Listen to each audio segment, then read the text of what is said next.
तो होल्ड कीजिए BPCL. LIC housing finance से चाहे तो एग्जिट कर सकते हैं, बीपीसीएल में इन्वेस्टमेंट्स इंक्रीज कर सकते हैं। राहुल है हमारे साथ दिल्ली से। राहुल गुड इवनिंग, बताइए सवाल। मैम मेरा ना मैंने व्हीकल ले रखा है 510 पे 200 शेयर है। और मैम मुझे क्या करना है, मैं लॉन्ग टर्म के लिए मेरे को होल्ड कर सकता हूँ। ओके, लॉन्ग टर्म के लिए होल्ड कर सकते हैं। हिंडाल्को 510 की बाइंग है, 414 पर हुआ है क्लोज, तो 95 रुपीज का नुकसान आपको हर स्टॉक पर हो रहा है। लॉन्ग टर्म के लिए रखना चाहिए, थोड़ी एवरेजिंग करें क्या? क्या सजेशन हिंडाल्को पर?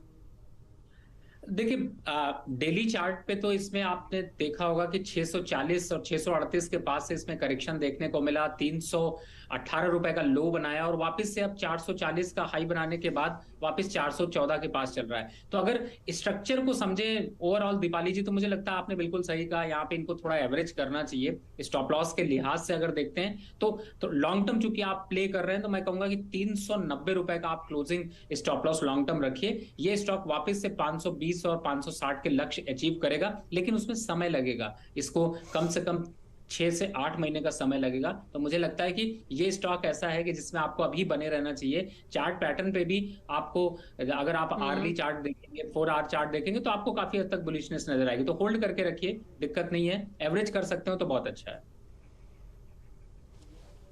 ओके, होल्ड कीजिए, एवरेज भी करेंगे तो भी बेहतर है। अशोक है मुंबई से। अशोक नमस्कार, बताइए सवाल। मैडम मेरे पास 2200 शेयर है वालचंद नगर इंडस्ट्रीज के at an average price of 78 rupees. Okay, So I want to know when will I तारीख get का this प्राइस क्या है? price? 78 rupees average price है। 78। ओके, तो 2200 शेयर 2200 shares तो at 78 rupees. So I want to know कब तक मेरा प्राइस आ जाएगा madam? Because I've been holding this share since last 5 years. 62 पर कर रहा है ट्रेड। Right. 78 की आपकी बाइंग है, आपको काफी लंबा टाइम हो चुका है, तो अंडर परफॉर्मर्स तो रहे हैं इस तरीके के शेयर्स। आप पूछ लेते हैं, ऑलरेडी काफी पेशेंस इन्होंने रखा है। रवि, थोड़ा और रखेंगे तो नुकसान की भरपाई हो सकती है क्या, या निकल जाएं? अशोक जी, अगर आपको अपना 75 और 76 का रेट चाहिए तो आपको 6 महीने कम से कम आपको इंतजार करना पड़ेगा, पहला। दूसरा, आप इसमें एक स्टिक स्टॉप लॉस जरूर डालकर रखिए। 55 रुपए के नीचे अगर ये स्टॉक जाता है तो आप निकल जाइएगा, क्योंकि तब इसको 75 छूने के लिए शायद 1-2 साल का समय लगेगा। अभी का जो मोमेंटम है उसमें थोड़ा सा आपको रिवर्सल देखने को मिल सकता है। तो मुझे लगता है कि आपको ये स्टॉक अगर पुल बैक में आता है तो आने वाले 3 से 6 महीने में 75 रुपए तक के रेट दिखा सकता है। लेकिन कंडीशन यही है कि अगर आप होल्ड कर रहे हैं तो 55 रुपए का स्टॉप लॉस जरूर डालकर रखिए। और अगर आप यहां से ट्रेन बदलते हैं, जगह बदलते हैं, दूसरा स्टॉक चूज करते हैं, तो मैं कहूंगा कि आप सेम रेट के आसपास आईडीएफसी फर्स्ट बैंक चल रहा है, आप उसकी तरफ मूव कर जाइए। शायद वो आपको ज्यादा अच्छे रिटर्न दे पाएगा। ये स्टॉक में टाइम लगेगा, रिटर्न मिल सकते हैं, लेकिन प्रोबेबिलिटी यहां पर 50-50% चांसेस।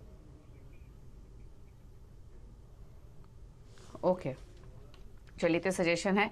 अगले कॉलर से बात करेंगे। पराग हैं हमारे साथ ग्रेटर नोएडा से। पराग नमस्कार, बताइए सवाल। हाँ जी नमस्कार मैम। एक्चुअली मैंने बिरला सॉफ्ट के 1000 शेयर परचेज किए थे एट 350 रुपीज के प्राइस पे। राइट नाउ उनका 272 के आसपास है अभी ना। तो मेरे पास है 2 साल के लिए मैंने इन्वेस्ट किया था इसमें। तो एडवाइस बस यही था कि आगे क्या करें। आपका खरीदारी का भाव क्या है? 315 रुपीज। ठीक है, ठीक है, 315 की बाइंग है, 278 पर ट्रेड हो रहा है, थोड़ा नुकसान जरूर है। पूछते हैं क्या करना चाहिए बिरला सॉफ्ट में, क्योंकि काफी चला भी है एक टाइम में ये स्टॉक, उसके बाद प्रॉफिट टेकिंग भी हावी हुई है, अब क्या करें? देखिए, थोड़ा सा रिस्क कैपिटाइट अगर आपका है तो मैं ये सजेस्ट करूंगा कि आप यहां पर इस स्टॉक को एक बार 270 के नीचे जरूर एग्जिट होइए, क्योंकि ये स्टॉक अगर 270 के नीचे सस्टेन करा तो ये वापस से 220 तक के लेवल दिखा सकता है। और अशोक जी, ये आईटी सेक्टर ओवरऑल यहाँ पर डाउन ट्रेंड है, तो थोड़ा सा जो आईटी सेक्टर में पॉजिटिव स्ट्रक्चर दिखा रहा है वो दो दिग्गज स्टॉक दिखा रहे हैं। तो आपको एक्चुअली में मौका मिल रहा है कि आप मिड कैप की मूवमेंट के हिसाब से आप लार्ज कैप के स्टॉक्स को खरीद पाए। तो आपको इन्फोसिस या एचसीएल में अगर आप पोजीशन स्विच करेंगे तो वो आपके ट्रेड के लिए भी अच्छा होगा, लॉन्ग टर्म गोल के लिए भी अच्छा होगा। तो आप उस तरफ मूव कर जाइए तो ज्यादा अच्छा, नहीं तो आप 270 के नीचे इस स्टॉक से जरूर निकलिए। ठीक है, रवि है हमारे साथ अब मुरादाबाद से। रवि नमस्कार, बताइए सवाल। नमस्कार जी, मेरे दो सवाल हैं। एक तो हिंदुस्तान यूनिलीवर 50 शेयर 2563 की कॉस्ट है, इसे हम और ऐड कर सकते हैं क्या? ठीक है। और दूसरा है भारत इलेक्ट्रॉनिक 820 शेयर्स 90 रुपीज 50 पैसे के एवरेज से, इसे हम क्या और एवरेज कर सकते हैं? तो आपके भाव से तो ऊपर है, आप और ऐड करना चाहते हैं, ये पूछ रहे हैं, करेक्ट? क्योंकि 90 के आसपास की बाइंग बताई आपने बीईएल में। जी हाँ, जी, तो एवरेजिंग नहीं हुई है क्योंकि आपका बाइंग प्राइस से ऊपर ये स्टॉक कारोबार कर रहा है। ठीक है, तो दोनों ही स्टॉक्स इनके भाव के आसपास या उसके ऊपर ही हैं, दोनों में ही ये होल्डिंग बढ़ाना चाहते हैं। सही सिलेक्शन है स्टॉक्स का, और साथ ही इन लेवल्स पर और एडिशन ठीक रहेगा या नहीं? रवि जी, आपने एकदम सही स्टॉक चूज किया है और दोनों दिग्गज स्टॉक हैं जिनमें की मोमेंटम आगे आने वाले समय में देखने को मिलेगा। और मुझे लगता है कि सबसे पहले मैं अगर हिंद यूनिलीवर की बात करूं तो पोजीशन बिल्कुल अभी कंटिन्यू रखिए। थोड़ा सा आपको यहाँ पर जो एवरेज करने का जो आपका राय है वो मैं थोड़ा सा चाहूंगा कि आप इसको 2480 और 2500 के बीच में एवरेज करिएगा, तो ये आपको और बड़ा मुनाफा देगा। लॉन्ग टर्म के प्रोस्पेक्ट से अगर देखते हैं तो इसका टारगेट है 2750 रुपए और 2800 रुपए आने वाले 3 महीने के अंदर। अब दूसरे स्टॉक की बात करते हैं, बीईएल की। बिल्कुल 108 रुपए चल रहा है, ले लीजिए। यहां पर भी स्टॉक अच्छा है, ये 125 और 128 के लेवल जल्द दिखा सकता है, तो अच्छी बात है। हमेशा हम लोग कहते हैं कि आप लॉस में एवरेज ना करने के बजाय प्रॉफिट में एवरेज करिए, और बहुत अच्छी बात है रवि जी, आप प्रॉफिट में एवरेज कर रहे हैं, तो बिल्कुल करिए, आपको ये स्टॉक और बड़ा मुनाफा दे सकता है। ओके, होल्ड करने की सलाह है और दोनों स्टॉक्स में एडिशन भी कर सकते हैं। निशांत हैं आप सूरत से हमारे साथ। Nishant, good evening. Good evening ma'am. Ma'am मेरे पास बीएचईएल का 200 शेयर पड़ा है 49 का। मैम लॉन्ग टर्म के हिसाब से उसमें थोड़ा ओके राय चाहिए। लॉन्ग टर्म के लिए व्यू चाहिए, 49 के प्राइस पर है और 76 कर रहा है ट्रेड।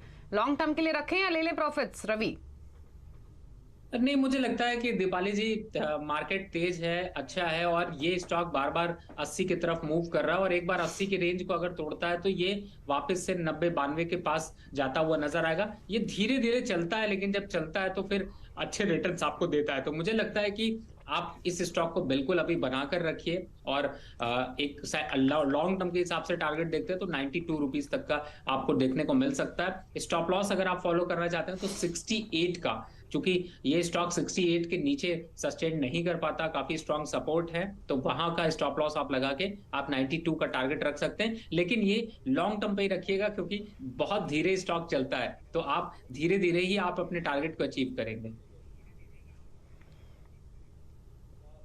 ओके, ठीक है। अगला ईमेल के थ्रू अभी ने सवाल भेजा है, अभी राजपूत ने दिल्ली से। सेल पर इनका सवाल है, 125 रुपए पे 76 पैसे की बाइंग है, 5000 शेयर्स हैं, तो नुकसान में है। 126 की बाइंग के हिसाब से सेल में। बाकी मेटल स्टॉक्स की तरह ये स्टॉक भी नीचे आया है, ऊपर के लेवल की इनकी बाइंग। होल्ड रखें या कोई और सजेशन?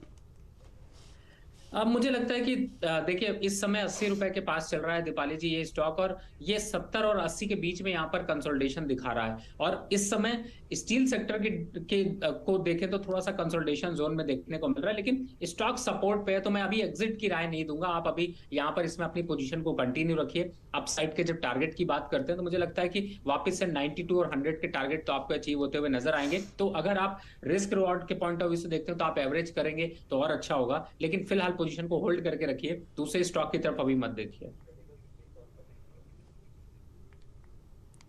ठीक है, चलिए, तो ये सजेशन है आपके लिए। फिलहाल आप रखिए स्टॉक को, यही व्यू दिया गया है। कुछ और क्वेरीज लेंगे, सोशल मीडिया से भी सवालों करेंगे पिक। उससे पहले एक ब्रेक का वक्त हो गया है, तो एक ब्रेक के लिए रुक जाते हैं, लौटेंगे तो क्वेश्चंस और शामिल करेंगे। आप देखते रहिए कल का बाजार।